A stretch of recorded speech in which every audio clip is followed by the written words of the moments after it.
ओम शांति। अनजाने में ही लोग दिवाली में कुछ ऐसे काम कर जाते हैं जिनसे लक्ष्मी उनके घर ना आकर दूसरे के घर चले जाती है। कहते हैं लक्ष्मी एक शक्ति है और अगर ये मेहनत करने से आती तो शायद आज जो नालियाँ खोदने वाले मज़दूर हैं या फिर कहेंगे रिक्शे वाले हैं, ठेले वाले हैं, इनसे ज़्यादा मेहनत शायद ही कोई करता होगा।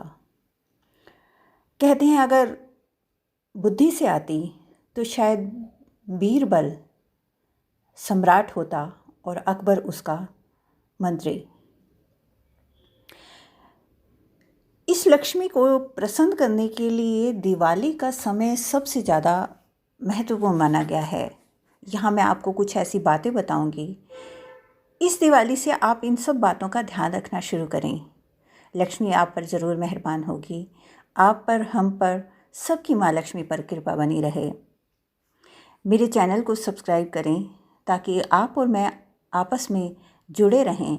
मैं wealth tarot and astrology team से हूँ और अब यहाँ सीधा मुद्दे की बात पर आते हैं। करना क्या है? सबसे पहले अगर आप किसी को उपहार स्वरूप आपके पास किसी से उपहार में लक्ष्मी जी, गणेश जी की मूर्ति, चित्र, कुछ ऐसा चीज़ आई है, उसे आप दिवाली के दिन लक्ष्मी पूजा में बिल्कुल भी ऐड नहीं करें। जब भी आपने दिवाली के दिन पूजा करनी है तो आपकी खुद की खरीदी हुई लक्ष्मी जी और गणेश जी होने चाहिए। ये बहुत ध्यान देने की बात है। उन्हीं मूर्तियों और तस्वीरों का इस्तेमाल करें जिन्हें आपने खुद खरीदा हो। किसी दूसरे के घर से गिफ्ट रूप में अगर लक्ष्मी गणेश आए हैं, उन्हें आपने पूजा स्थल में नहीं रखना है। दूसरी बात, आजकल चांदी के सामान, चांदी के सिक्के देने का बहुत ही प्रयोजन है, पर यहाँ मैं आपको एक बात बता लूँ, आपको भी जानना चाहिए कि चांदी में लक्ष्मी जी का वास माना जाता है। और अगर आप किसी को चांदी उपहार में देना चाहते हैं तो आप दिवाली के दिन बहुत ध्यान रखें कि चांदी आपने किसी को गिफ्ट नहीं करनी। आप आगे पीछे कर सकते हैं, लेकिन धनतेरस से लेकर भैया दूज तक के 5 दिन ऐसे हैं जिनमें आपने चांदी का गिफ्ट नहीं देना है किसी को, क्योंकि चांदी जो है वो पूर्ण रूप से माँ लक्ष्मी का स्वरूप मानी गई है। तीसरी बात आपको बताएं, जब भी आप दिवाली की पूजा करें तो आपने अपने ही श्री लक्ष्मी गणेश जी को, आप जब पूजा कर रहे हैं तो जिन लक्ष्मी गणेश जी को पूजा करते समय आप जो सामग्री उनको अर्पित कर रहे हैं वो आपकी खुद की खरीदी हो। कई बार लोग क्या करते हैं कि अगर उन्हें प्रसाद रूप में मिठाई चढ़ानी है तो वो किसी दूसरे के घर से आया हुआ मीठा पूजा में रख लेते हैं और वो उसको उसी से प्रसाद बना लेते हैं। तो यहाँ आपने ध्यान रखना है, आपने पूजा सामग्री खुद के पैसों से खरीदी हुई होनी चाहिए। ठीक है।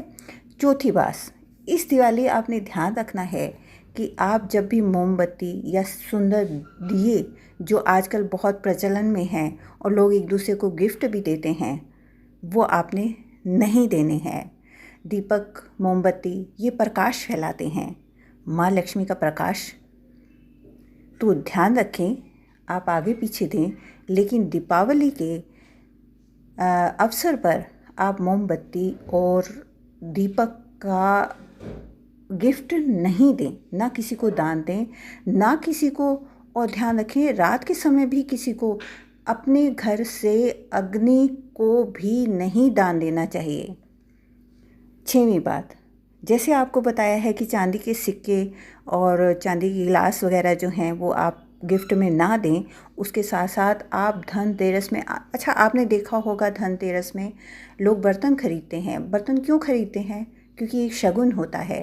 ये लक्ष्मी का ही आगमन के लिए एक शगुन किया जाता है। तो बर्तन जो हैं, चाहे स्टील के बर्तन हों, ये तो आपने बिल्कुल भी गिफ्ट नहीं करने हैं। आगे पीछे करें, लेकिन लक्ष्मी के इन 5 दिनों में आपने बिल्कुल इन चीज़ों को गिफ्ट रूप में बाहर की तरफ नहीं जाने देना है, बल्कि खरीद कर घर लेकर आएं।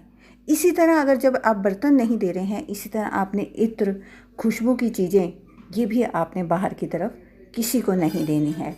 इन 5 दिन का छोटा सा ध्यान रख लें, लक्ष्मी